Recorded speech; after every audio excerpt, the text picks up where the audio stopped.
আমরা রতনপুর সেতু যা চলে গেছে রবীন্দ্র বিশ্ববিদ্যালয়কে উদ্দেশ্য করে।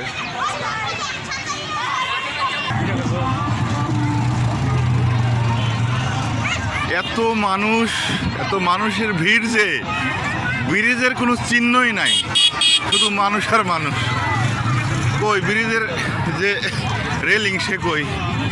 ওই দেখো খালি মানুষ, আমাদের 1 কোটি মানুষ না যান।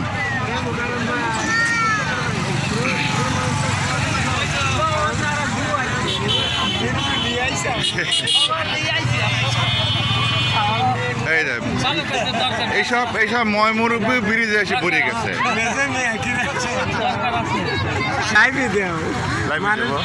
মানুষজন দেখবি নিজে আসলে কি সিন, গ্রাম বাংলায় কি সিন। লাইভে যাই, একটু লাইভে যাই তাহলে। হ্যাঁ, গ্রাম বাংলায় কি সিন না, এটা তো আসলে দেখছি